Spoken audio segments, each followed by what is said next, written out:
Hey guys, it's me, Terry Type here on the second channel, and welcome back to some Forza Motorsport 7, where today we're doing some Forza science. And with that, I mean, we are testing out the different assists in Forza to see just how much they help you. Firstly, we're starting off with quite a big one actually. Should you use a manual gearbox or an automatic? Now, personally, I always use the manual. I don't use manual with clutch because that's just too many buttons to have to press at the same time. I just use the manual. So that's B shift up, X shift down, and that means you can control your own gear ratios, control when you shift up, when you shift down, how many revs you want to put it through before it shifts up or down. And yeah, so we're going to be testing all these vehicles on the Yas Marina South circuit, if that's what it's called, just because this is a quick lap time and we have quite a bit to get through this video. So yeah, each car got 3 laps and we took the best, well, each assist even, because we use the same car, same track, same driver, which is me, and we use same everything, and it gets 3 laps of each different assist, and I'm only going to show you the best one. So the manuals, we're coming around to the end of the lap now, got a lap time of a 1:12.018. Now this was my first race of the day, so it wasn't the best, but my next idea was obviously to take it on the automatic. I obviously had all the other assists exactly the same as what I would usually have when I'm just racing, just changing this to an automatic, and as you can hear, it is so much harder for me to use an automatic gearbox, because the issues with the automatic gearbox is it shifts down a lot quicker. So them first couple of corners we were in first gear, coming up to here was coming out in first gear, and I was using manual, I was out in second and then into third as soon as we started accelerating, because I just wanted to limit the amount of wheel spin we got, and having it in first doesn't really do that. Also, it doesn't shift down when you want it to. So if you see me out-braking myself, I'm not actually out-braking myself, I'm braking at the same spots I would always brake when I broke with a manual gearbox. The only issue is I shift down as I'm braking. The automatic doesn't, so there is no engine braking, which means the braking distances are also longer. So acceleration is longer because you got more wheel spin, and braking is longer because there's no engine braking. So yeah, I didn't realise this. This is a thing I've only just found out because I've only just tested it, because I've never used an automatic gearbox in Forza Motorsport 7, and I'm telling you, it is better than the ones like in Forza Horizon and that, but it's just not good. It's just not good. But the automatic gearbox got a lap time of a 1:12.837, so that's an approximation of an 0.8 of a second loss to the manual. Now, if you'll read all the assists, it does say if you have the assist off, you are going to get a better lap time, but I want to test just how much of a better lap time you would get. And next thing we would test would be the ABS, and whether that helps you or not. What the ABS system does is make sure you do not outbrake yourself, or you do not lock up the brakes. Now, you'll see in some of my videos when you're seeing this third person perspective, so mostly on the car review series and the silly car build series you won't see it on, so mostly on the car review series, and you saw there, when I lock up the brakes, just plumes of smoke come out from the tyres, and that's because the tyres have just stopped, locked in place, and are now being dragged across the floor. That's because I run with ABS off, which is how you're seeing me now, ABS off. And what this does is I have to manually control the amount of braking input I put and don't lock up the brakes. Now you can see a lot of these corners I don't lock up the brakes because I'm usually really good with not out-braking myself and not needing the extra brake. But sometimes I will and need to put more brake pressure on, and that's when the brakes will lock. And like I said, when they lock, you will lose time. The braking will be even longer because your brakes aren't actually working, they're just locked on, which sounds like, yeah, this should work, but no, that's not how it works. It's quite hard to explain actually, but yeah, it doesn't really do good for you. But I play it off usually, I play it off all the time, and you can see the lap time we got was a 1:10.268. So, like, that was much faster than both. That was like 2 seconds faster than the laps we've just clocked in. Next we've got ABS on. Now, with ABS off you can lock the brakes. With ABS on, it is impossible to lock the brakes. I tried so hard to lock the brakes, and it was impossible. You stamp on the brakes, and it doesn't lock the brakes. You can see the wheel spin here, but that's just from me spinning the wheels, not from being on the brakes. What this does is it goes to each of the brakes. Like, you can just stamp on the brakes, and the vehicle will do the braking for you. And now this really did catch me out, because I'm stamping on the brakes because, well, no, I'm braking up the normal spots, and because like sometimes I'll just like lock like one brake but you won't see it. With this, it doesn't ever lock any of the brakes, so it doesn't actually brake. The braking distance is so much longer, just because of the fact that it's like front brake left, on off, on off, on off, on off, on off. Not really keeping it on as much as I would, and that's because the vehicle's controlling it, and that's out of my control when I'm using ABS. So that really did catch me off, and when I went wide, that wasn't me just braking really late, that was me braking at the right point for what I would usually race at, and at racing speeds, but the brakes were just not as good. The lap time we got with all this kind of out braking, but wasn't really my fault, was a 1:13.953. That is 3 seconds slower than having ABS off. So yeah, what we've learned so far: manual is better than automatic, and definitely don't use ABS. But you'll see at the end just how much of a difference it makes when you have all assist and no assist on, because I usually play with no assist, so I guess it is a little bit biased in that perspective. But the thing is, I'm a decent Forza player, so I know what I'm doing, and I can get to know cars quickly, which is why it wasn't as bad. Anyway, next thing we're testing was the traction control system, the TSC for short, as it says in the Forza menu. Now, this is how it's in now, is traction control off. And what that means is you put full power on, it will spin its wheels. The reason we're taking the C63 AMG round here is because it's a relatively wheel spinny vehicle. It's rear wheel drive, it's got a lot of power, it wants to spin its wheels, and there's no doubt about that. I took this because it would really test whether having no assist or having more assist will help, because if someone got just into this game and was playing it for the first time, was using no assist and wasn't using traction control, it would be sliding about everywhere, being really leery. But you see me, I can control this vehicle.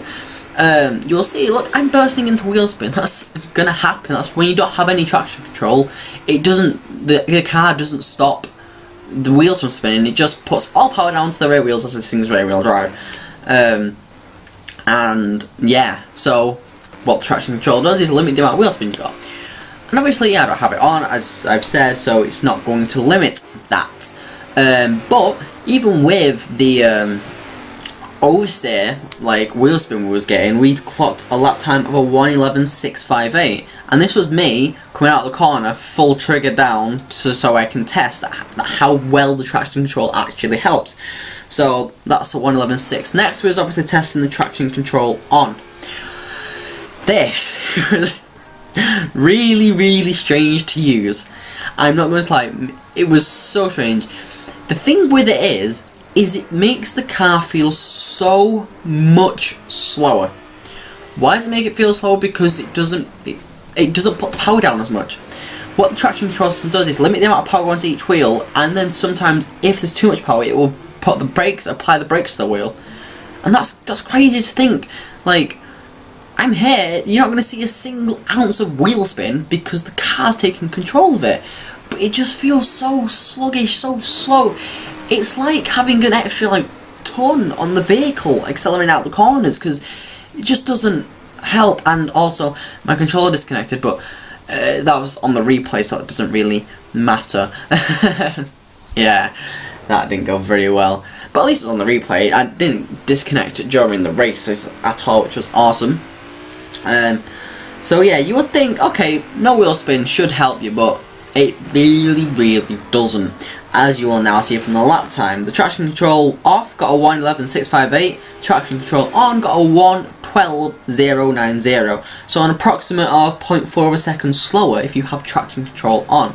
But like I said, the acceleration is so much slower because you're not getting all the power down. Yeah, wheel spinning will slow you down, there is no doubt about that. But having limited power go to each wheel will slow you down even more, apparently. Who would have guessed? So, let's get this straight. No assists so far, have actually beaten the having the assist on.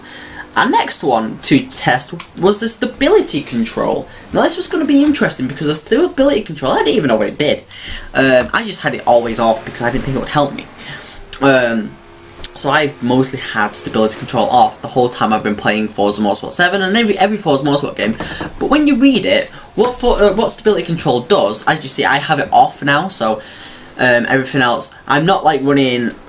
Like, this all is reverted back to my normal racing, but except from like stability control, because yeah, everything changes but the one. Everything stays the same but the one we're changing, basically. But anyway, what stability control does is it limits on power oversteer. Now, what does this mean? Well, when you put power on, as you see here, when you put power on, when you're coming around a corner, the wheels will start to spin. They will start to lose traction and start sliding. That's called oversteer. And what I mean by on power oversteer is when you put power on and it starts sliding. But it does not limit off power oversteer. So there is a bit to that, and if you don't understand it, I know it's a very hard concept to get your head around. But basically what it does is stop you sliding, because most time when you slide you'll be on the power. But the lap time we got with it off was a 1:11.550. So as you can see, I'm setting pretty consistent lap times with these assists off, since, you know, I'm more used to using them off. Which, yeah, does skew it a bit, but not too much. Now we have stability control on. Now as you saw coming under the hotel, you saw me start sliding. Now with this it doesn't. You can see yeah, you can see wheel spin. But that's the thing with the stability control. It spins one wheel. It basically breaks the diff. And what it does, if you watch all these so far, all this corner, you'll see, yeah, I'm going to get oversteer, everything does, you're going to get wheel spin. But what it always does is it makes the outside rear wheel have no power. And that to me is crazy. So the inside wheel will have power so you can get through the corner, but the outside one doesn't. And the issue with that is one wheel isn't powered, and so you've got one tyre fire which is losing you speed because the other one doesn't have enough power to get it through the corner. And it feels like you have an anchor. That you go through a corner, you accelerate, and you just put out an anchor and you are pulling it with you now, because your acceleration is so much slower. And like, it just, like, the way I could describe it when I was racing it, when I was racing and I was just like, I said to myself, how does this feel? And I was like, it does feel like I've just put an anchor down and it's just holding me back. Anyway, the time we got with the stability control on is a 1:12.096. So that's an approximation of about a 0.5 second difference. And a 0.5 second, obviously, loss to having stability control on. So yeah, the next thing we was testing was an interesting one, actually, was the steering. I usually play with simulation steering, even on a controller. Now, Forza doesn't recommend you play simulation on a controller, but basically what simulation does is it makes the car handle more like a real life car would. It doesn't assist you in any way. So it takes like the little, like when you have normal steering on, yeah, it's very realistic still, but it has a little arcade feel to it. This is simulation steering. This is what I would usually use now, and in the thingy, in the settings, it reads as a simulation steering. It makes it more hardcore. It makes your I can't remember what it's called, but like when you're sliding, when you turn the wheel the other way to catch the slide, it makes that quicker. It doesn't have any kind of corrective steering per se to what the normal or the assisted or the super easy mode would. And we're only testing the simulation and normal. The super easy will come in another video, because I'm actually quite excited to cover that because I've never used it before, but that's not today's video. So yeah, I'm playing with sim steering, and the lap time we clocked was a 1:11.713. And now I didn't think this would make any much big of a difference. Like, it's just steering. How big of a difference can it really make? And, well, you'll see here is I don't have to do any counter steering, that's the one, because the car doesn't slide as much. What normal steering does is it limits the amount of steering input. So if the car, if Forza recognises the car is steering too much and going into a slide, it will put the steering angle less and kind of control your car through the corner. Not very much. It's normal steering. It doesn't. It's like, it's not something you're gonna realise. But it took me a while. I was like, why does this feel so different? And then I realised I'm turning in fully, but the car isn't as turny-in-y. And so that I still got oversteer, because that's going to happen. Just, you don't have to counter steer as much either, because the car kind of catches itself. It doesn't catch itself too much, like you can drift and stuff. But yeah, that's the way it runs. It's like, it doesn't turn in as much if it detects you going into a slide. Which, I mean, that's quite cool. But not for me, because again, it just produces much more understeer, where the car's got too much power and doesn't turn into the corner. It just can go straight. So you go wide a lot more often. The lap time we got with the steering on normal is a 1:12.205. So that's again a 0.5 loss if you run normal steering compared to simulation steering. Now, this next one's an interesting one. Actually, we didn't even put this in. Well, I did test friction assist, and on the road it makes zero difference. Genuinely makes zero difference. Like on the dry road, it makes no difference at all. So there's no point putting it in because it should be the exact same lap over and over again. So yeah, we're gonna test friction assist in the full game. We did it in the demo.